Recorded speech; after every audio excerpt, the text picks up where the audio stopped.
I like the way you rearrange the order to make it more appropriate. Yeah, because that's exactly what it is. The diversity, I think it was Jordan who did that first, but the diversity, inclusion, equity thing has become the foundation faith.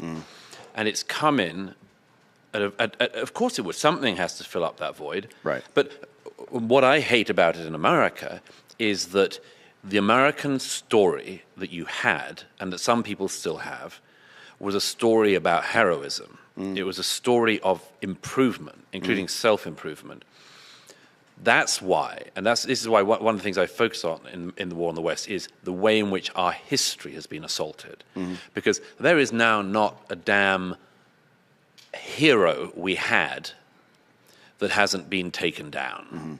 I don't need to tell you, but in America, all the founding fathers have been rewritten. Oh, yeah. All of them. Yeah. You go from arguably a century ago, people didn't particularly know that Thomas Jefferson had slaves, to that's the one thing everyone knows about Thomas Jefferson. Not the Declaration of Independence. Not the Declaration of Independence. Yeah. You have the same thing with Abraham Lincoln.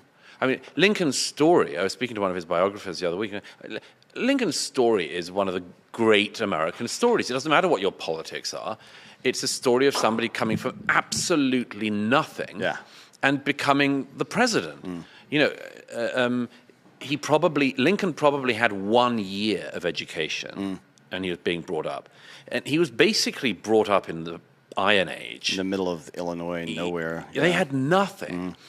And he not only goes on to become president, but one of the greatest presidents America's ever had. And this used to be cause to celebrate him. And now, and I've seen it myself in American cities, the Lincoln statues get torn down, either by the mob, as in the case in, say, Portland, or in other cities, by the authorities who say this isn't a person we want to revere anymore. These are values we don't recognize. In New York, when the city council chamber voted to take out the statue of Thomas Jefferson, some obese idiot on the council said, he doesn't reflect our modern values. Great. No shit.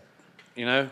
He's not alive now. My God. Why the fuck would he reflect our modern values? I know. My God, Thomas Jefferson didn't have the same values that we have in 2022. He didn't Strike me down. He didn't even know algebra, guys. Right. Like, that's how stupid that statement is. One of my favorite points about the people who lived in that time and why they had different views on us was that there were things they just didn't know. Right. Like, in Thomas Jefferson's day, I make this point in the book, in Thomas Jefferson's day, one of the reasons why what we now would regard as racism existed was because people didn't know that human beings were from the same stock. Right. Like, nobody knew that Africans and Europeans were related. Same, yeah. Until... Actually, I mean, it took into technically until the 1900s, right? Until DNA was discovered, but late 19th century people were becoming aware. But this is long after Jefferson's day. People didn't know we were one human race, and so anyhow. But this whole thing of attacking the heroes of America. In Britain, it's attacking Churchill because, if you take out these seminal figures, you've basically left us without heroes. Right. What's the result of that? We have new heroes forced upon us, and we've got to sell it. And it's so pathetic because it's so transparent. It's, you've got the god of, I don't know, like Ruth Bader Ginsburg. And it's like, fine, like, admirable woman. I'm delighted. I like her too. Yeah, but right? I'm not going to, like, make her an identity. Right, yeah. I know, like, a few civil rights activists, like, yeah, sure, but they're adding to a nation, hugely adding to a nation, but you can't make them the nation.